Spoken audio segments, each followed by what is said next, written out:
Global TV-ն է։ Ես Արփի Ստեփանյանն եմ։ Ես Անիր Ռոստոմյանն եմ։ Ես Արիանա Երիցյանն եմ։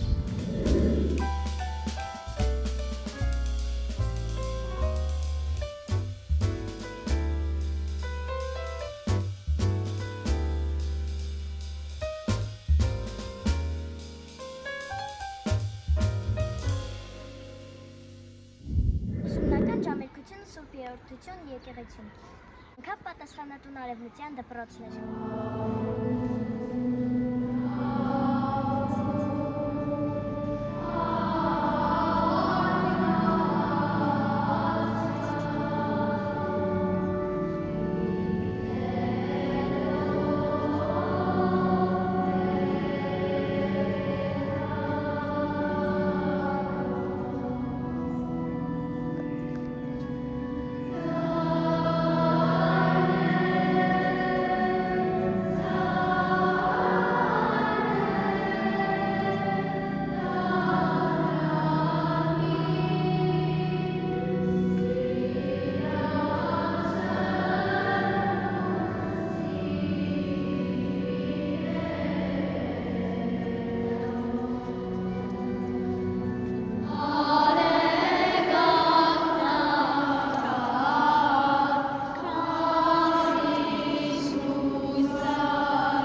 Աշխատանքային օր էր։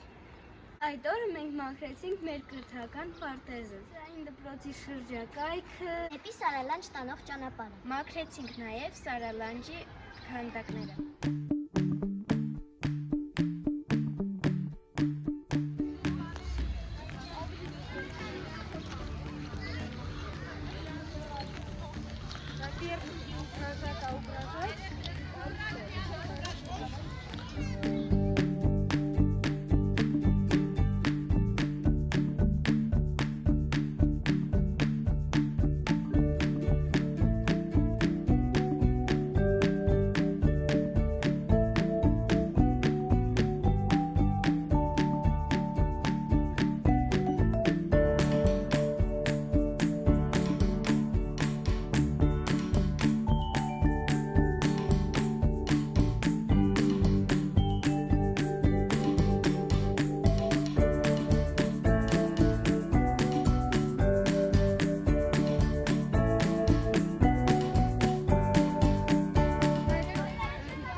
Ղազարու Սաղայանի վաճառականի խիղճը պատմվածքը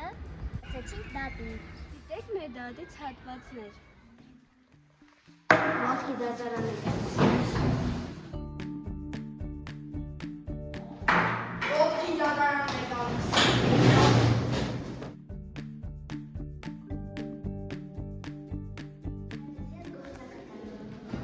Իսկ ես վաճառական եմ։ Խոսքը տրամադրում են գործակատարին։ Ես ով աշխատել եմ իրոք վաճառականի մոտ 5 տարի շարունակ։ Իմ աշխատանքը եղել է բարեխիղճ և ինքը կարող են հաստատել նաև մյուս մարդիկ։ Մեր պայմանավորությամբ իմ վարչակցությունը թողնված է վաճառականի խիղճի, սակայն երբ ժամանակը եկավ, նա հրաժարվեց ինձ որևէ վարձում տալուց։ Սա անարդար է, որովհետև ես իմ պարտականությունները կատարել եմ Լիոնում։ գործակատարի հայրիկը իր երեխային իր որդուն բերել էր ինձ մոտ որպես սամ, որպեսզի ես նրան ինչ-որ արհեստ սովորեցնեմ և 5 տարի հետո և աշխատավարձը թողել էր իմ խղճին և անցավ 5 տարի հետո աշխատավարձը ինչպես և սկզբում պայմանավորվել ենք, ես իմ խղճով վճարել եմ գործակատարի աշխատավարձը, բայց գործակատարը վճռում է, ասում է, պնդում է, որ ես նրան աշխատավարձ չեմ վճարել ու դա սուտ է, որովհետև ես ազնիվ խղճով վճարել եմ նրան աշխատավարձ։ 5 տարի առաջ եկել եմ վաճառականի մոտ գործի ընդունվելու։ Նա 5 տարի հետո պետք է ինձ փող տար, քանի որպեսզի ես բուժեի իմ հորը, բայց նա չկատարեց իր խոստումը։ Ուրեմն մի օր ես հանգիստ իմ խանութում էի, եկավ մի հատ հայր ու որդի, ասեց 5 տարով կվերցնես իմ որդուն, ես էլ ասեցի հա։ Հետո ես այդքան իրան բան էի անում, սովորացնում էի, ինքն էլ հետո գալիս ասում է փող տուր, որս հիվանդ ա ուժեր, Հայրը։ և ես էլ ասեցի, ես այդքան քո վարձը տվել եմ, քեզ ուտելիք եմ տվել, ես քեզ սովորացրել եմ ու ոչ մի կոպեկ չեմ տվել։ Պաշտպանում եմ։ Գործակատարի 5 տարի ազնիվ աշխատել է առանց վարձատրելու։ Դատավոր հայերի դատարան։ Այսօր ասել կանգնած եմ երիտասարդ, ով մեղադրվում է ոչ թե հանցանքի, այլ արդարություն պահանջելու համար։ Նա 5 տարի ծառայել է իր տիրոջը ազնիվորեն, հավատարմորեն և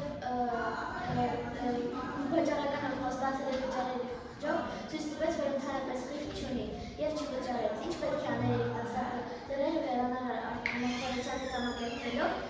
թե ինչ-որ իջև փորձել գործել այդ խնդիրը։ Նա ընտրեց երկրորդը։ Այո, նա դիմեց խորամանկ քայլի, բայց դա ոչ մեկի վնաս չի հասցրել։ Նա այդ քայլով միայն փորձում էր վերականգնել արդարությունը։ Ուստի ձեր դատարանի խնդրում լինել արդար և եթե դուք պաշտպանեք այս երիտասարդին, ապա կպաշտպանեք արդարությունը և նրա աշխատանքի ուժը։ Իսկ եթե վաճառականին,